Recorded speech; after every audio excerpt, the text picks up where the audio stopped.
The station where our veterans' voices are heard. MBR Talk.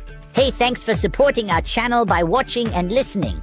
Find us on the web at mbradio.us.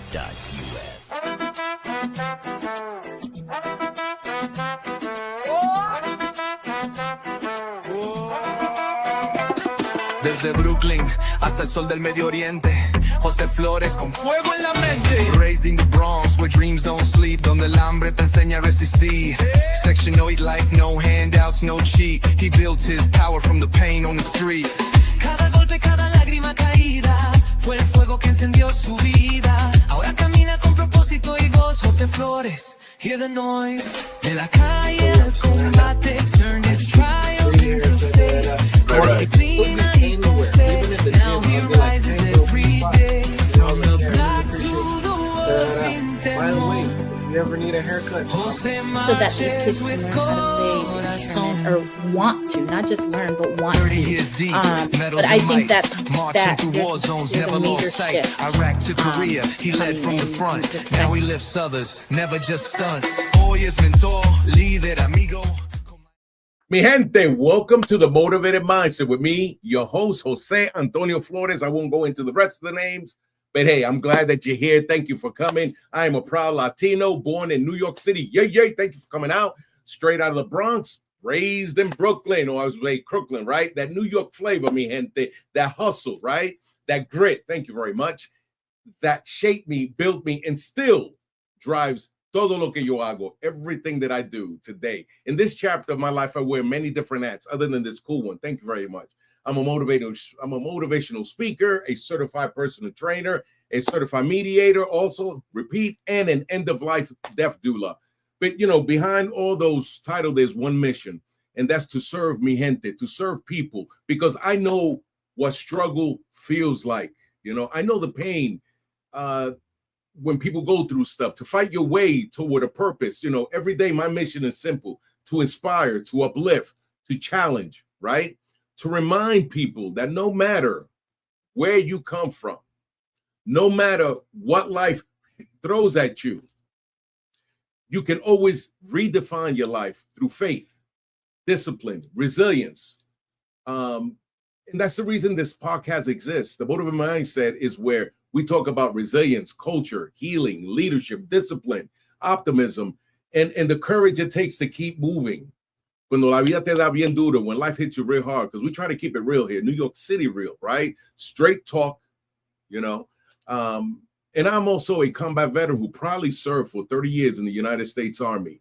And before we get rolling, I want to send a powerful salute to all my veterans, service members, and first responders that are listening. Mucho respeto, a lot of respect. You already know that. You know, today's conversation we're going to have is especially meaningful to me because it takes me back to my childhood growing up in the Bronx. You know, it took me a lot of way back. When I was a kid we lived in Section 8 housing in the Bronx. One of the things that I look forward to, other than the softy ice cream, was the mobile libraries that came into our neighborhood. And for many of us, those books, man, te digo, those pages, those pictures, man, they were opportunities. Those books opened doors. They took this kid from the Bronx, places I had never seen before. They sparked my imagination. They introduced me to different cultures, different people, you know what I'm saying, and different possibilities. Most importantly, they helped me dream beyond the environment that I was living in, that I was growing in. You know, I have to say that looking back, I realized those books shaped my future. They sparked a love for reading. They helped me succeed in school. I joined the United States Army and eventually traveled the world. I got to experience places and culture I never could have imagined as a child, right? And for me, it all started with access to books. You know, that's why I'm so passionate about today's topic and today's guests. Every child deserves the opportunity to discover the power of reading. Every child deserves access to books that inspires them, educates them, encourages them, and helps them see themselves in stories they read, right? And before we begin, one last thing. If you feel the vibe, you know, if you feel what you hear today, if this conversation inspires you, if you appreciate, como se dice, the energy, thank you very much, and the message, right? I ask one thing: scan that code. Supporting my YouTube channel. I'm gonna put it in the chat thing real quick, because that's how we move forward. That's how we do the things that we do. And it's been so good, the support that you all give us, you know, and hit a like, but and hit subscribe on the YouTube channel. And you know what? Share this interview with someone who can use a little bit of motivation, right? Because your support helps us to continue to bring powerful guests, meaningful conversations, and purpose-driven content straight para ti, para ustedes. You know what I'm saying? All right, family, we're about to get into it. I'm about to bring you on. Now, let's talk about today's guest, mi gente, right? So my guest today is a visionary, a leader, a technologist, entrepreneur, and champion for literacy and mentorship.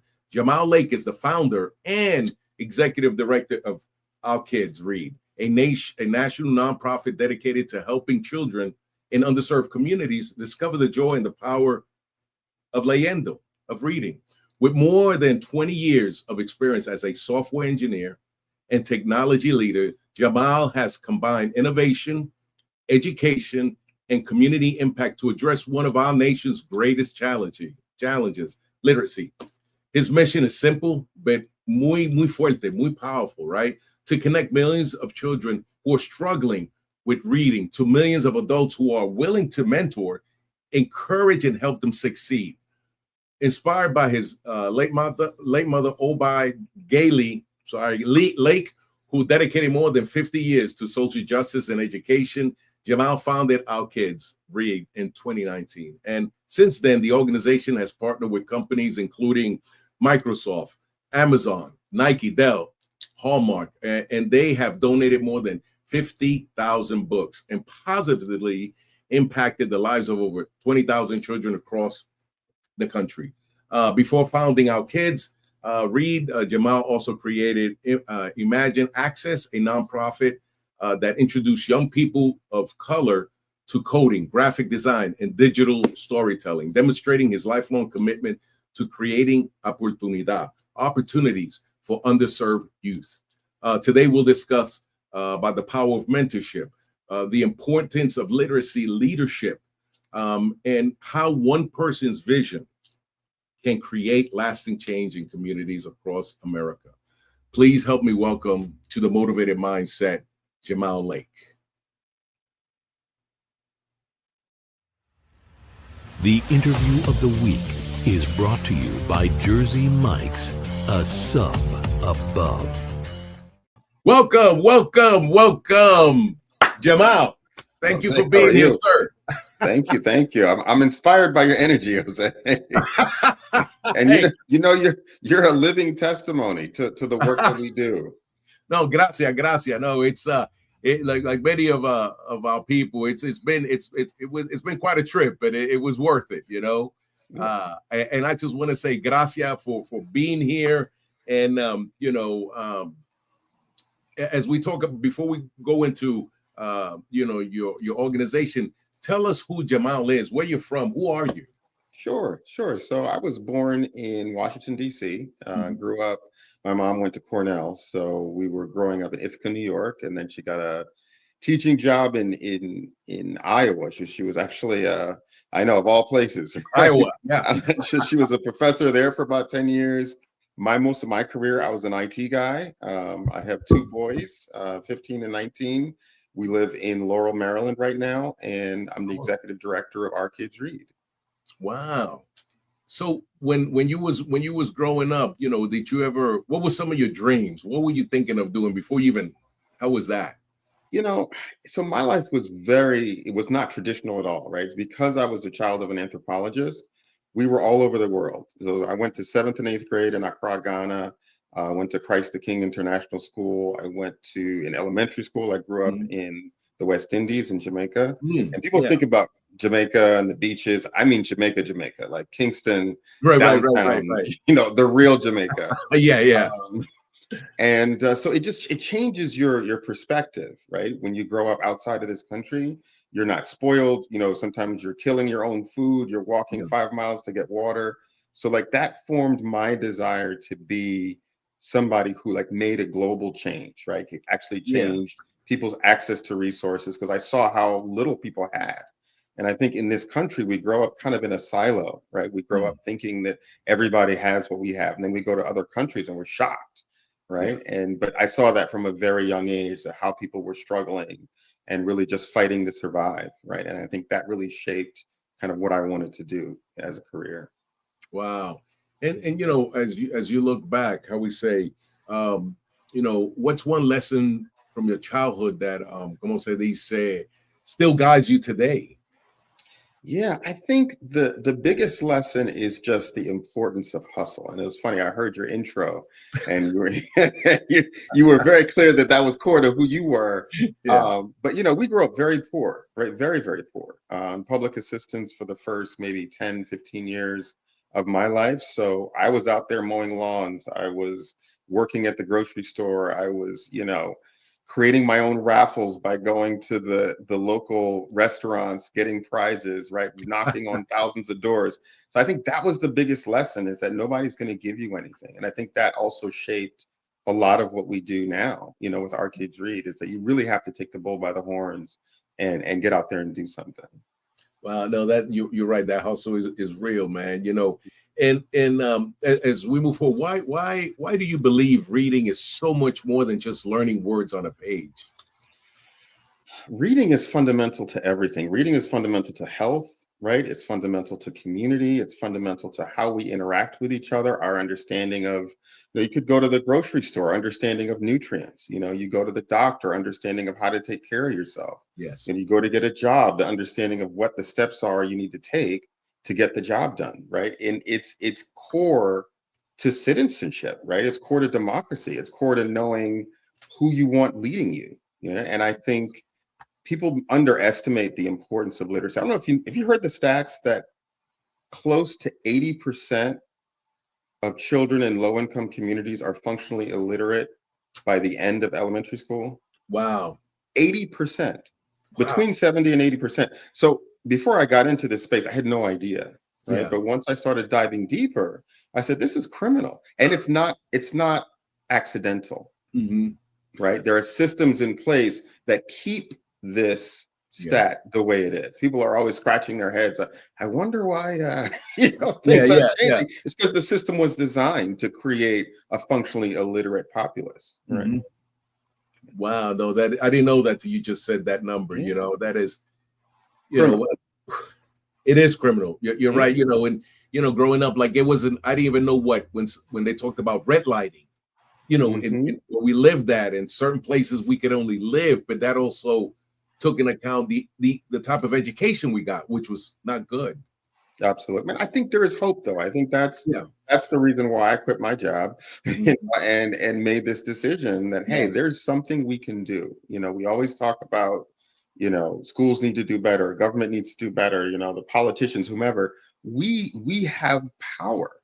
And I think that's what, I'm not going to get into conspiracy theories, but that's what whoever, the society, let's just say, doesn't want us to recognize our power and doesn't want us to recognize our collective power. I think as individuals, we might not be as powerful, but as a unit, right, we're incredibly powerful.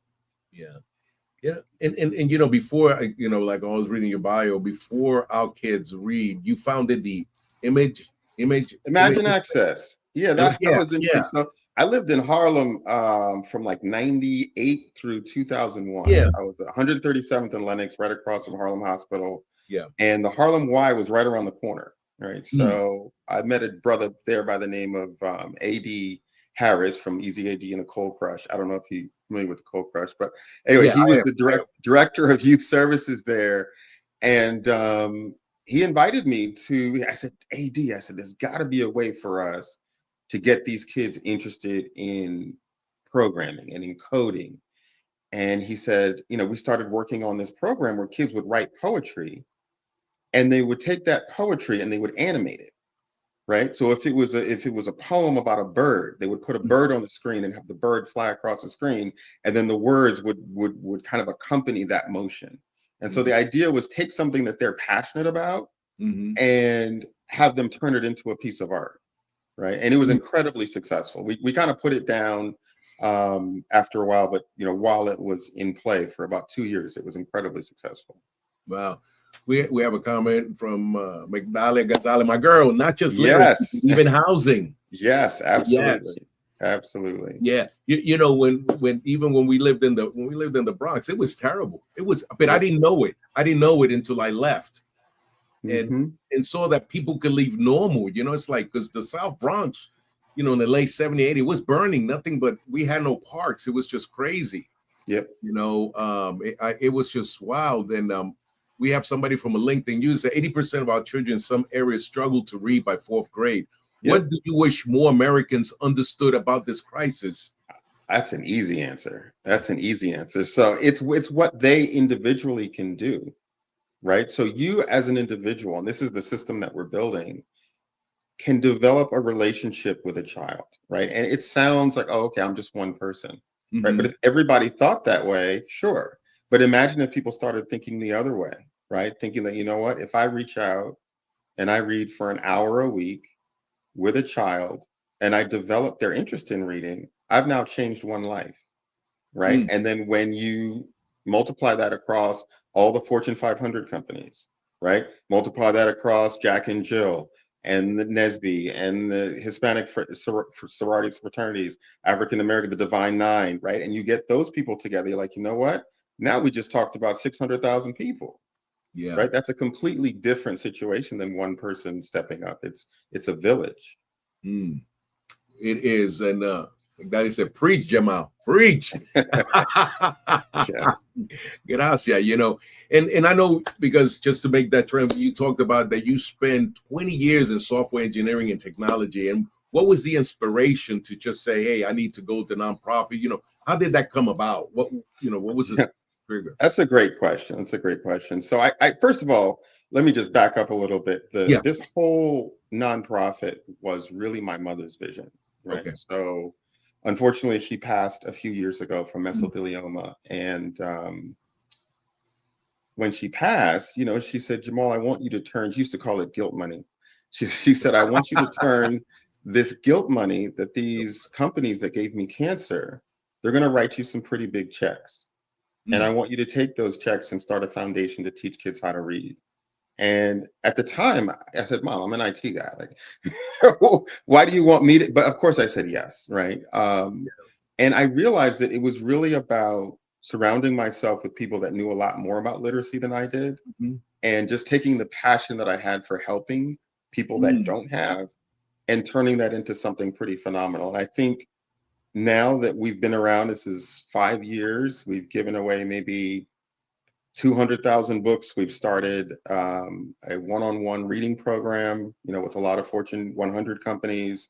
I've realized that we're on to something. Like the relationships that we're building with these children have just been phenomenal. Scholastic has kept up recently with a gift of 300,000 books, which is equivalent of about $3 million worth of books.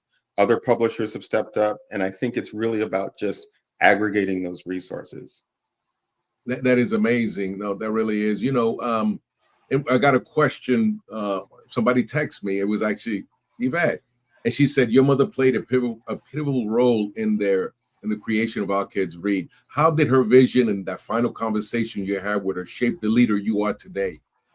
Yeah, my mother was a very interesting human being. So she was a revolutionary, right? She was a Black Panther. She was very outspoken. It's actually one of the reasons she did not get tenure at Iowa, is that I always used to tell her, I'm like, Mom, you need to tell people how you feel about them after you get tenure. Right. But she told them before. So clearly, anyway, so she did not get tenure there, but it was because she was constantly preaching, and it really was preaching. That's why I laughed about the comment. How important it was to educate yourself about history, right? And educate yourself about how to take control of the means of production. And I think that, and it starts with education and literacy, right? And so I think that being drilled into me from, 5, definitely have played a role, listening to Stokely Carmichael and, reading Sonia Sanchez and all these other folks at a very early age, was incredibly powerful. Franz Fanon and others. So I was reading Franz Fanon at 9, right? Wow. And, asking, and when you grow up as a child of an academic, you're sitting around talking to other graduate students, who she's in her PhD classes with. So that's how you're growing up and that's what you're listening to. So I think having that background, I didn't have a choice, right? I didn't have a choice other than to be the person who I am, right? And, my wife always says, I need to sometimes tone down the strength of how I feel about these things, but it's hard, right? Because you realize the need and you realize how badly these babies need us. And it's scary, if you think about what 80% illiteracy means, and what it means for their future. Yes. Right? And what they're going to be able to do and not be able to do. It's a crisis. And I'm almost embarrassed that I didn't realize it, before I started this journey. But now that I do, it's like an imperative, to do something about it. Wow. Jahmal, we're going to take a quick break, but when we come back, today's theme is the mentorship and how do you define mentorship when we come off this break, and we'll take it right from there. Fantastic.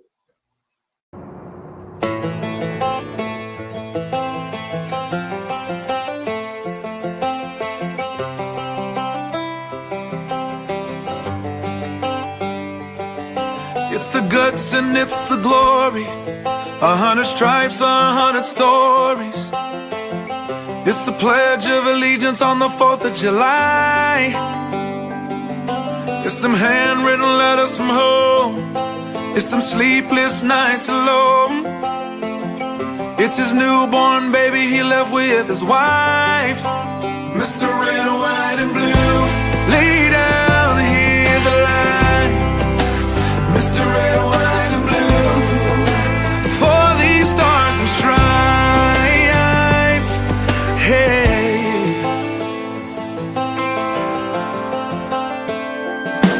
From the fields of Indiana to the swamps of Louisiana, to the golden coast of California, Uncle Sam's the only family he's got. His purple heartbeat won't stop, and his 18th birthday was the day he was born. Mr. Red, White, and Blue, lay down, here's the light. Mr. Red, White, and Blue, for these stars and stripes. Mr. Red, White, and Blue, stand on the front line. Mr. Red, White, and Blue, pay the ultimate price. Oh.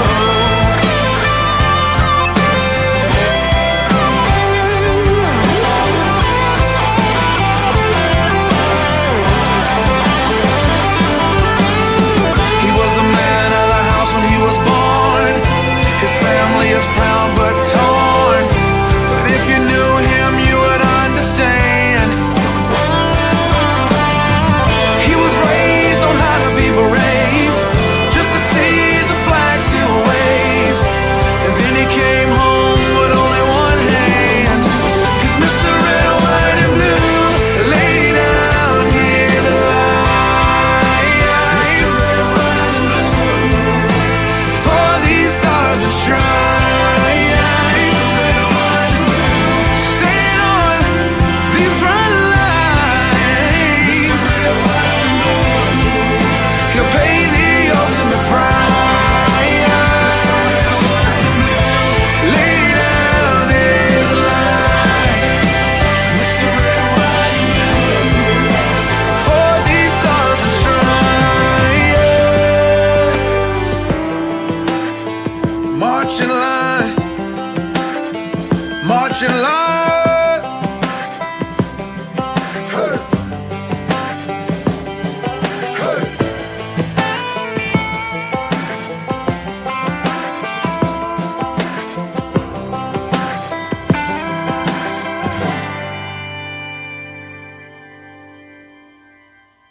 the station where our veterans' voices are heard. MBR Talk. Hey, thanks for tuning in. Welcome, Quack. Program are those of the speakers and do not necessarily reflect the views or positions of any entities they represent. The web at mbradio.com. Wow, welcome back, everybody. Hey, Jahmal. Hey, what do you think of that video, bro? It was powerful. It is. Yeah, really was. It always gives me goosebumps every time I see it. Yeah. Somebody said, your mom, she was a waymaker. It's true. It's true. She touched a lot of people. I still get her students reaching out to me now, just expressing, hey, I see I see a lot of her in you, and I appreciate you carrying the mantle, which is exciting. Yeah. And I have another question, but first we'll get into the mentorship. How do you decide what today's theme is? How do you define mentorship, Jahmal? Yeah, great question. So, I mean, this might sound a little hokey, right? But I believe what's going to save not just this country, but this world, it is love, right? Yes. It's love and it's community. And I think we've lost that somewhere. And I think we found a way to harness that in our program through mentorship. We found that it's really a two-way street. I used to think, hey, how am I going to convince these adults to take an hour of their life and read with a child, right? And then I realized, I said, you know what? These adults are getting just as much out of this relationship as the children are, right? They're being taken back to their childhood when they read their first book, or their parent read with them at night, right? They're getting to bond with someone and get to know this little person and really dive into not only what that child is reading, but we stress drawing from your experiences. So we don't want this to feel like school part 2, right? The idea is that reading buddies is a way for an adult to really round out the words on the page, right? So I had a great example. A friend of mine became a reading buddy early on in this program, and he was reading a book about this young boy in South Africa. I think it was in Johannesburg, and he was playing soccer. And on the fence behind him was a sign that said, like, no blacks allowed, or something about kafir. I can't remember the exact language, but he drew this wonderful comparison between apartheid in South Africa and Jim Crow and other prejudices that Black Americans faced in this country.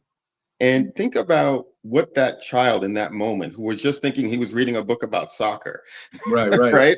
All of a sudden, this extra context and color and flavor is added to it. So I think it's mentorship. The short answer to your question is about love transference, right? It's about taking the love that you have and saying, you know what?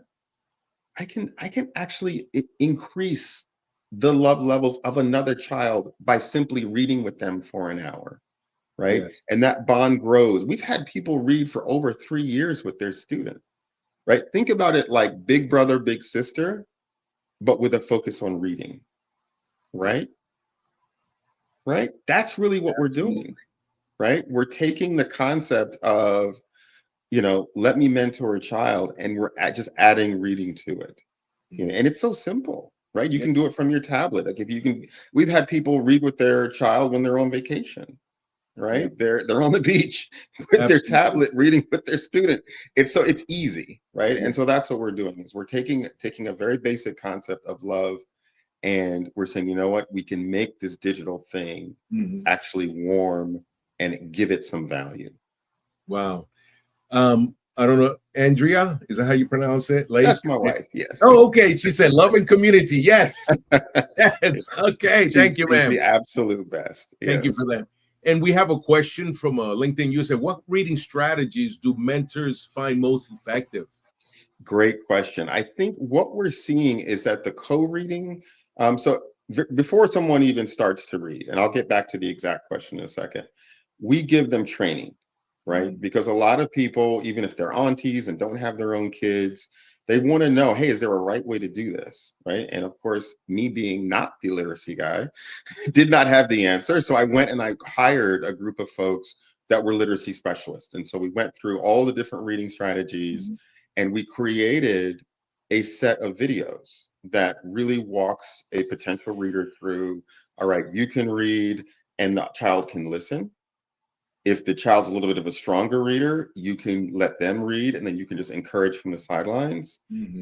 Co-reading, where the child reads a paragraph or a sentence and then you read a sentence. What we've really found is that the co-reading is most popular. And at the very beginning, a lot of kids are shy, so they won't want to read, right? So the first session and a half, but then the key is finding what they love, right? And this is the important part of what we do. We don't tell the child what to read, right? We say the first session is just kind of rapport building. Right? It's who are you? You know, where are your parents from? You have pets? What do you do on the weekend? Like just getting to know them as a human being. And I don't have to tell you, be surprised. You probably wouldn't be surprised to know that just caring and having that child feel heard is so valuable. I mean, to all of us, right? I mean, even adults, like we appreciate being heard. Oh, yeah. But from a child who's experiencing trauma or who has experienced trauma, it's breath of fresh air doesn't even come close, right? It's life sustaining. And I think that's the first thing is figure exactly. It's figuring out what makes that child tick. Let's say, for example, Rich Child recently said he loved chess. And I play a little bit of chess, but I'm like a grandmaster. Right. And I said, who do we know that's available that has checked off chess in their profile, right? We found a young man who actually was pretty close to being a grandmaster. And these two just almost immediately clicked, right? They started using something Gambit and X. I don't know. It was above me, but it was beautiful, right? And so that's the idea is once you get them hooked, then they kind of come out of their shell, right? It's like a flower, you know, and it's a beautiful thing to see. And we record all the sessions, so it's wonderful to see the evolution of a child going from, oh, I don't want to be here. My mama made me do it. And I hate you. From that to, oh my God, I'm crying because my reading buddy can't make it today. Wow. Which is what we're seeing, right? We're seeing these relationships develop that are so powerful. So that is so deep. And again, McDowell said the power words can be empowering. Absolutely. She's just right. You know, when we talk about presence, you know, it's so important as adults to be there for our youth and even adults. You're absolutely correct. That is such and I know one of the things that I've done, I work in hospice, in presence, being there as people transition means a lot to not only the individual, but the family, you know, so I can relate to that. We have a question from a LinkedIn user that says, you've partnered with major companies like Microsoft, Nike, Dell, and Amazon. What advice do you have for nonprofit leaders seeking meaningful corporate partnerships? Ooh, that's a loaded question. So I'm going to answer it two different ways. I would say the first way is just the power of your LinkedIn network, right? And it's funny, I used to be a NTEU union steward when I worked, I don't know if I'm allowed to say, for a government agency. The one thing that our president used to say, her name is Crystal Maddox, she said, you'll never know if somebody wants to be a member if you don't ask. Right. And sometimes some people are just waiting to be asked. Right. And so that's what we're finding is that I don't want to make it seem easier than it is. It is very difficult. I think that's where the question came from. 9 out of 10 people are either going to ignore you or say no. Right.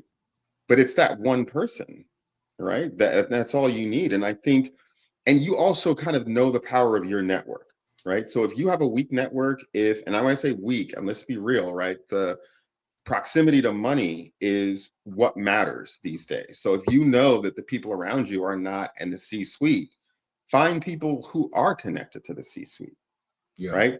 Ask them to make some warm introductions for you. Like cold introductions on LinkedIn or via email rarely work. But if somebody feels a sense of responsibility, like, oh, okay, this is the friend of somebody who I know, they're much more likely to kind of introduce you to the right people. The second piece, the second answer to that question, which is more the financial piece, I would say it's very difficult, right? In this environment we're in, a lot of corporations are contracting. We're finding it more and more difficult to find corporate partners, and when we do, they're willing to partner with us for the volunteering part, but not necessarily for making a donation. And one thing I will mention for nonprofit folks out there, if you're not familiar with Dollars for Doers, it has really sustained us. So if you partner with a corporation, Google Dollars for Doers, figure out which corporations are Dollars for Doers. What it means is for every hour that that employee from that corporation volunteers, you will get a direct deposit on the 28th of every month equal to the number of hours that that employee volunteered times some multiplier. Wow. Right. So I'll give you an example. So if somebody from Microsoft volunteers for 10 hours with us, let's make it simpler. 1 hour a week, 4 hours, right? During a month. The Microsoft multiplier is $25, right? So that means that on the 28th of that month or the next month, you'll receive a direct deposit for $100. So now multiply that out, right? If you have 20 Microsoft people reading, the direct deposit's now $2,000, right? So it adds up quickly. So I would say that, full disclosure, not everybody records their hours. So you need to have somebody who is responsible for being the bugaboo to remind them to record their hours so you can get paid. But that's definitely a way to begin to encourage corporate partnership, is maybe by going in through an ERG. Like, because we have so many Spanish speaking students, I'll go to someone, let's say in IBM, and I'll say, hey, can you introduce me to the person who runs the Hispanic ERG at IBM? They'll introduce that person to me. I'll say, hey, can I give a presentation at your next monthly meeting? 9 times out of 10, they'll say yes, right? As long as it's a good cause. You know? Right. Yeah. I mean, people, of course, they're going to be open to you pitching to their members, hey, will you volunteer here? Or will you do this? So once you get a footprint and a foothold in that organization, you can then begin to navigate your way to the right people. I know that was a long answer to a short question. Well, yeah, that is stupendous. Dollars for Doers. I definitely wrote that down so I can definitely share it. And I know we'll be getting in a little bit to slide, but ladies and gentlemen, you can see the website, ourkidsread.org. We'll be talking more about that. And also, if you need to get in contact, we have a number, and that is the number if you need to get a hold. And once we get, you'll see where we at. And we have another question here, and I think you'll probably be talking about that from McDowell. She said, I have a school who can use your help in the South Bronx. 40% of students are in shelters. Let me know where to sign up to volunteer. I love it. Now, first of all, that's not unusual. And this was another kind of ivory tower moment. There are 3 ivory tower moments for me in this whole process. The first we already talked about, right, is that 80% of kids aren't reading in low-income communities, right? Second moment was realizing the percentage of illiterate parents. So I had a moment, and I'll get to the question in 1 second, when I was reading with a student. I was one of the first reading buddies, and I asked the parent to read something. And for the life of me, I couldn't understand why she was just looking at me. And then it hit me like, oh my God, she cannot read, right? And so, and I guess I should have thought, but I never knew the number was as high as 30%-ish. Wow. Like a third, right, of our parents are not literate to the point where they can really be an asset to their child. But in answer to your the question that was asked, yes, there is a volunteer button on our website. So if you go to ourkidsread.org, then you click on volunteer, there's a way to sign up to volunteer. And we do have a waiting list for schools as far as reading buddies, but you can also email reading@ourkidsread.org to get your school on the list. But we can make an immediate donation of books. I think that is something that we can do right away. And we have another question from Lincoln Hughes. I think you may have. How can the community support Our Kids Read? You know what? One of my board members, Dr. Wright, always says three things. He says time, talent, or treasure, right? And it makes it real simple, right? So time, which is reading with a student, taking your time, which is an hour a week for 6 to 8 weeks. Talent, which is donating your skills. So if you're a accountant or a marketing guru or whomever, right? Signing up to volunteer on the website, or treasure. So making a gift to the organization. Those are the three things we ask for. All right. And if you want to go with the slides now, and we can, because I know we're getting questions, that way you can definitely talk about it. It's all you, Jahmal. Absolutely. So yeah, so we're actually launching a new website in the next couple of weeks. We built this one maybe about 4 or 5 years ago when we first started. I'm still very happy with it. It gives a general sense of who we are and what we do. Right? We provide remote reading help, which means that in our pilot programs, we match students one-on-one with a reading buddy. And then we also, via our publisher partnerships, and I have to give a shout out to Scholastic because they are our largest partner and have been there from the beginning, donating at this point over 200,000 books to our organization. And we just signed an MOU with them in December.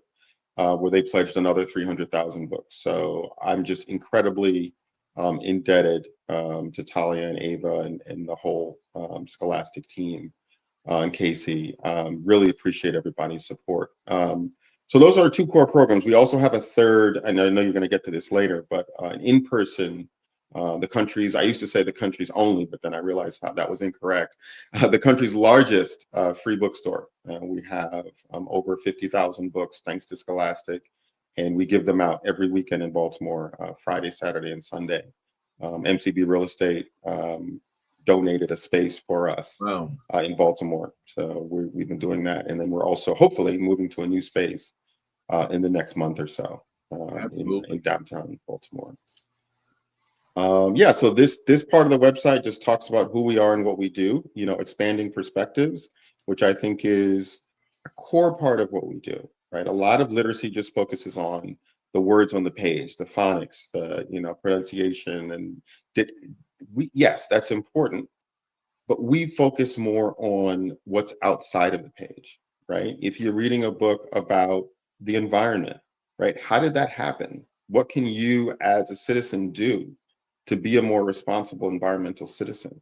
We have honestly intellectual conversations with second and third graders, because we feel it's not too early, right? It's really sharing the depth and the breadth of our experience with students who wouldn't otherwise have this.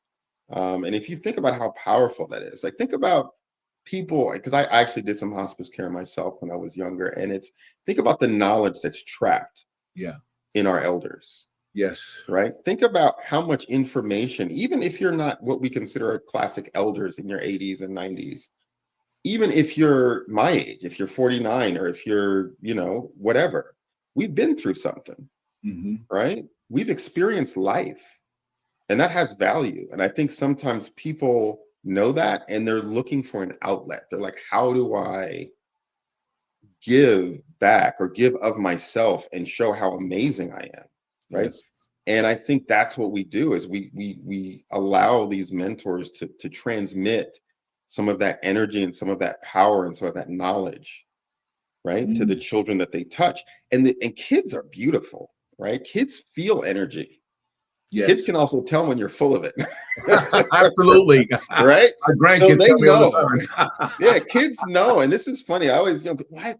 Kids are like these antennas, So it's amazing when I see these relationships develop, and I see somebody I consider an amazing adult transferring that knowledge and that energy and that experience, and the kids just eating it up, and they're asking questions that are, to me, beyond their years. It's a wonderful thing. So I think the expanding perspectives and the socio-emotional part of what we do is incredibly powerful. Cool beans. And the self-esteem almost goes without saying, right? It's like a lot of times what we're doing, unfortunately, African American and Hispanic and Native American kids are disproportionately a part of that underserved group. So we're allowing, young Black boys and young Hispanic women and young Hispanic men and Native American men to see mentors that look like them, because we're partnering with the ERGs and these Fortune 100 companies for that, relate to their community. So I think that's very powerful.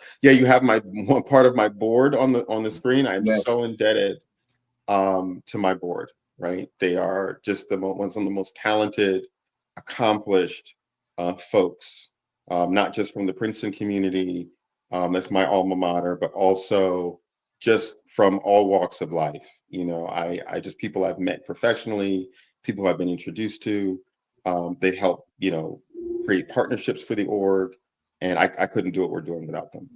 Cool. All right. We have a quick question from Zuli, and she said, "Do you also assist kids with disabilities? For example." We do not. We do not. It's funny. Yeah. I mean, I would love to. I think, part of what my board does, it's funny you asked that question, Zuli. Zuli, good to see you. Zuli and I were co-workers at the OCC. Great to see you, Zuli. So I think something my board does is really just keep me in line, right? They tell me, because I want to help everyone, right? And what they kind of drill into me at every board meeting is, we have to stay on mission, right? It's that we have to stay on mission, which is, making sure that we, number one, connect children with mentors and develop a sense of community and help kids improve their literacy scores. If we're doing anything outside of that, it detracts from the mission. Got it.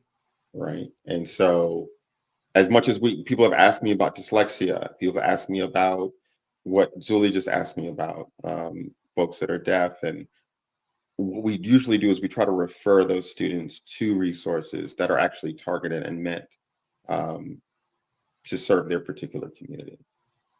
Yeah, she said yes. Yes, I get to you guys work together. Yes. Good people.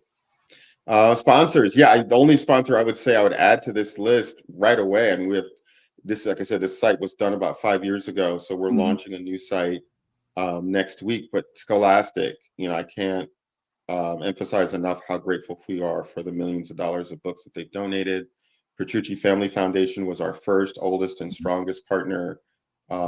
Really appreciate everything that foundation has done. And it's almost like when when you're at an award show and you thank certain people, then you don't want to leave other people out.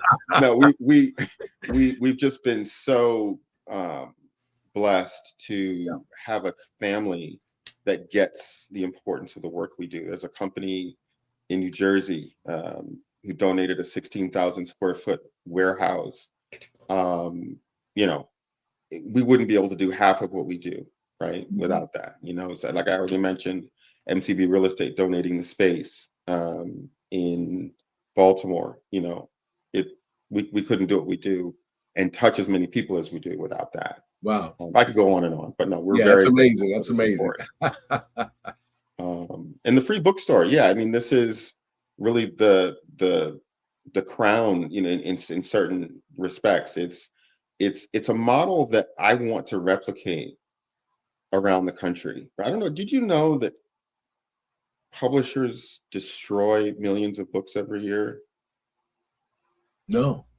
Why? I mean, why do they do that? So I'm still trying to figure that out. Oh. But my sense is it's cheaper to destroy them than figure out the logistics of getting them to places that can make good use of them. So, okay, I have this crazy vision, Jose. Yeah. I believe book deserts are solvable. I think that is a solvable problem. I think this is a logistics problem. This is not a book shortage problem, right? It's almost like farmers who destroy food 10 miles from a starving child. Right. It's like,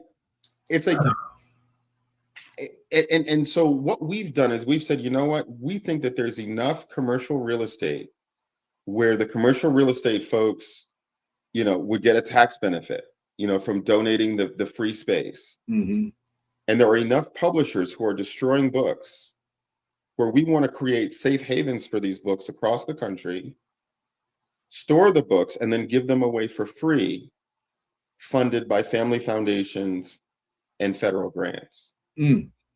So Yeah. Baltimore is just the beginning. Mm-hmm. We're beginning to talk to the foundation community in Baltimore. So far, we've had some encouraging responses. But the idea is to create these in-person literacy hubs in Chicago, in New York, in Miami, in LA, starting in Baltimore, where families can come and get 10 free books on the weekend. Wow. As many weekends of the year as they want, right? And we're doing this. We gave away maybe 15,000 books over the last year. If we move to the new space that we're looking at closer to 30 or 40,000 books just from that one location. That is stupendous. That's awesome, Yeah. man. Yeah. Wow. Oh my goodness. And this the is question volunteer is about the volunteer. Here you go. Yeah. So this is just access by clicking the volunteer link on our website and just fill in your information. Somebody should get back to you within a day or so. All right. All right. And let me see. There's some questions that came through. And Julie asks, I think we're talking about the disability. She said there's an opportunity there that is an underserved community. And then Absolutely. I know you had addressed some of that, but she wanted to put that out there. Let me see. And donations. Yeah. So there should be a donate button in the upper right-hand corner of the website. I would say 75% of our support comes from individuals, some through the website, some through family foundations. But we're just we wouldn't exist, right? If it wasn't for people seeing the value of what we do and saying, you know what, I'm going to put my money behind my support. Not that we don't appreciate support. That's just support. But that's verbal, but we also appreciate gifts because it allows us to pay our people. We have a staff of about 14 people. It allows us to expand into new communities, pay the people that form the corporate partnerships, and keep the lights on in the warehouse. Cool beans. And again, ladies and gentlemen, the website is screening below, so make sure you check it out. And last slide. Yeah, how to connect. We're on all the major platforms, building up our followership. I think we have a few thousand users on Instagram. But yeah, scan the QR codes, follow us on LinkedIn, Facebook, Instagram, YouTube, X. We're on all of them. It's either at Our Kids Read INC or at Our Kids Read. Those are the two handles that we use. Yeah, and I think somebody had put LinkedIn user have put in that. I think it's the same one. Okay, so I want to make sure on that. So yeah, ladies and gentlemen, make sure that you share this and so on, and so people can be made aware. And before we go out, I'll leave the last anything we didn't cover, Jahmal, to you. Anything you want to put out? Got a couple of minutes here, sir. No, I just love your platform. I love your energy. I love your authenticity, and I'm just honored and humbled that you would have me on your podcast. Thank you so much. No, thank you for having. I think we can make a difference. I don't think people understand the influence of mentors have on people. Absolutely. Coaches and sponsors, but it's definitely mentor. And I know it started when I was a kid with my parents. I just didn't know that was what that was. Yeah. And coaches and so on. It was an amazing. But no, Jahmal, thank you so much for this. And I want to make sure there's no last minute question. Oh, MJ, one of my podcasts said, "Good evening, MJ. How are you?" Yeah. And but I just want to say gracias for and if you have any upcoming events, anything that we can support to push it out, please send it to me or my partner in crime, Yvette. But we're really honored to have you here, and anything we can do to push this so we can help out the next future that's coming up. Really appreciate that, Jose. I think the last thing I would say is just the power of the individual, right? That we have to stop as a people thinking someone else is going to solve our problems. It's so important to just step up, right? And you can't tell me that you don't spend time either doom scrolling on your phone or talking to your best friend, about absolutely nothing or what it is. You have 45 minutes once a week to read with his child, right? So absolutely, that would be my only message, is that mentorship is so important. And just reaching out beyond your nuclear family, even if you're busy. And keep in mind, I am talking to a segment of our population that is able, right? I mean, if Yes. you're literally have zero left and you're just struggling, to subsist and survive, I get that, right? But there's so many of us that have that hour, have that 2 hours, that don't feel that level of stress around Right. survival.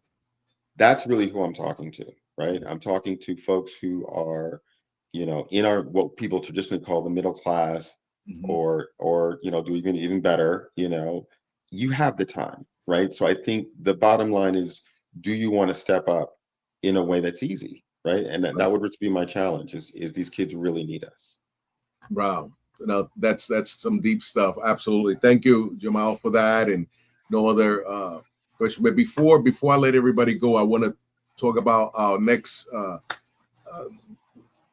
guest coming up, and Jessica Flores. She's a social worker, a therapist, author, and advocate who has dedicated, como se dice, her career to helping people heal, grow, and discover the strength that already exists within them. And she believes that every person has the potential to thrive. And throughout her private practice, she empowers individuals, particularly women and members of the LGBTQIA community, to embrace the truth, overcome personal challenges. So please join us next week for that. But again, gracias for Jahmal for being here. Really appreciate it. And please reach out. And when you write your book, you got a book out yet? Not yet, man. You'll definitely have a chapter. Yeah. We definitely.